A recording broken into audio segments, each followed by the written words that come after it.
industry is of course unique in that not only can it contribute significantly to the Indian manufacturing, but it plays a very unique role in the share of our exports and more importantly in our employment. There are very few industries like ours, and if India is to get to the next level, we have to get people out of agriculture and into industry.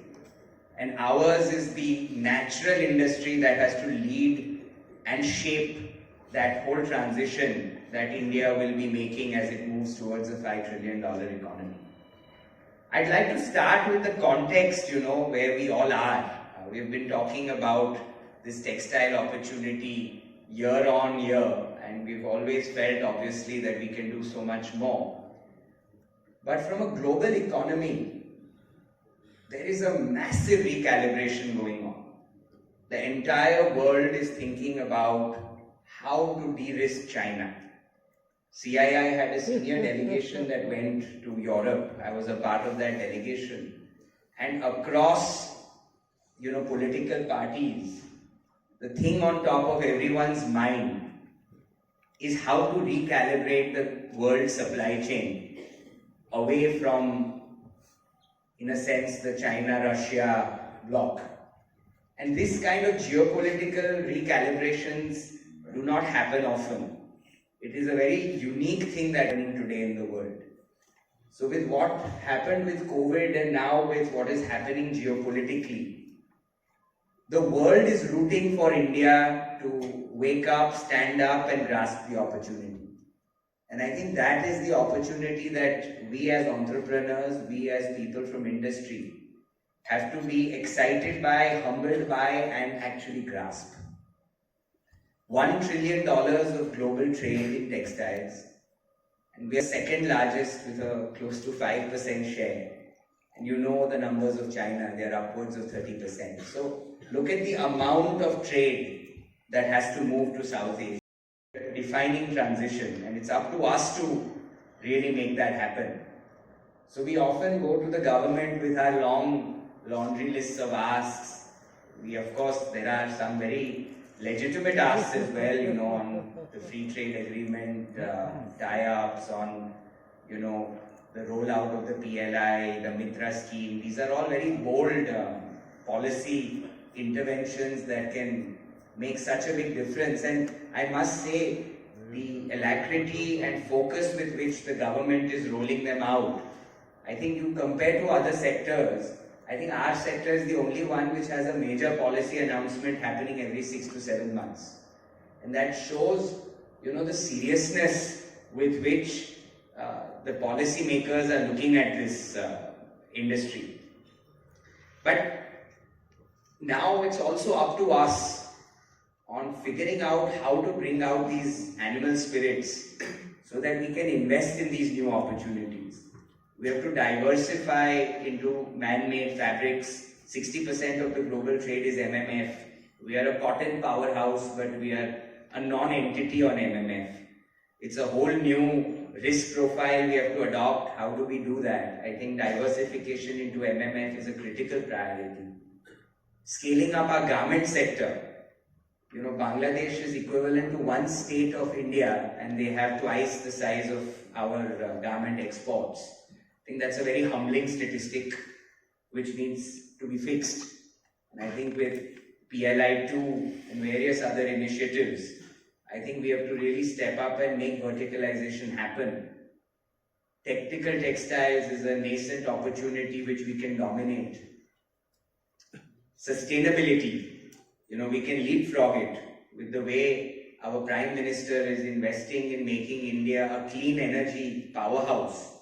We should take advantage of that backbone and make Indian textiles synonymous with sustainable manufacturing. Building at large scale at all levels. So sometimes we always talk about capacity building at a worker level. I think we need huge capacity building at a mid and high level where we do a lot of planning, we do a lot of execution, we do industrial engineering, so all of that, even a lot of investments where people fear about synthetics is the capacity building gap, where you feel that not many companies of that scale, that capability, technical know-how exists. So I think capacity building is hugely needs to be focused if we really want to achieve that $100 billion investment target. Next is focus on product development, and for that I think again government has to can facilitate this, where we can have a tie-up with institutes like Kofoti, ITA, where actually if you talk about synthetics, the product development, every company who invests in synthetics can't have a product development capability. Everybody needs to invest big. So there has to be institutions which initially may need to tie up with best of international institutions to see that product development happens at these institutions, it is commercialized, it is given to every company who is invested, and we create a differentiation for ourselves. I think this is some very important step that one has to say.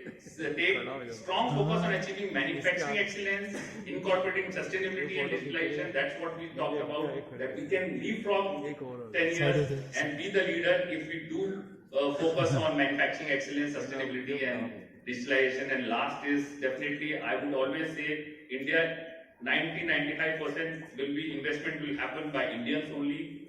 Maybe 5 to 10% investments, joint ventures, technical collaborations has to happen from international countries, companies, where I think wherever we are missing the gaps, that can be fulfilled. With this, I think all of this done together with investors, companies, and government already doing a little bit of support in what I have talked about. If all of this happens, I think India will get the position internationally, while domestic market is growing, internationally what it deserves. Thanks.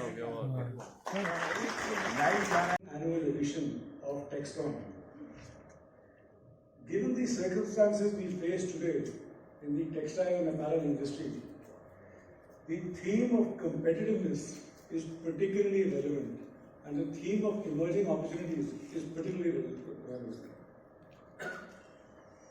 Madam Secretary, you have taken charge of this critical and complicated industry only a few weeks back. We know that you hit the ground running, and we look forward to your support and guidance through, as both my colleagues have described, the very challenging times ahead.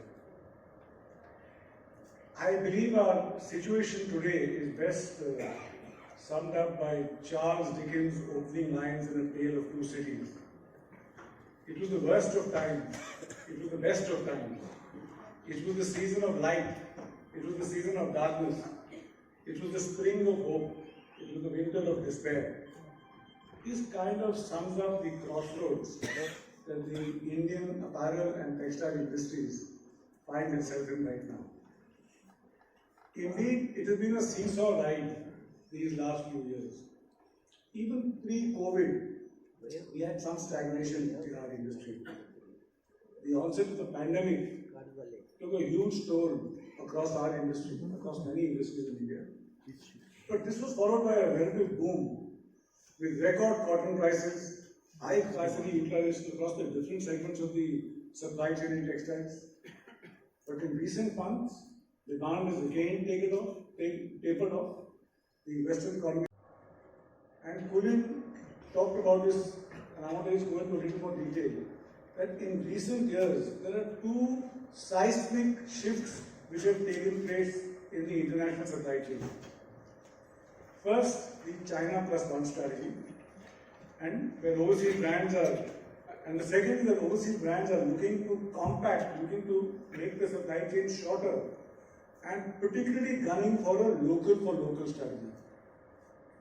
This is where India's potential and this is where India's challenges actually lie. On paper, our strengths are formidable. Prashant just showed the detail where every box for India, along with China, got a tick. But it's a fact that we have a vertical supply chain from fiber to fashion within India. We are strong in cotton growing, in spinning, in processing at least of cotton, in garmenting. We have large fiber capabilities in polyester and viscose, and the recently announced PLI scheme will hopefully bridge the gap it is intended to bridge in giving us downstream fabrics, particularly the MMF fabrics. India should be the natural successor to China in our ability to clothe the world. But we face that classic chicken and egg problem currently.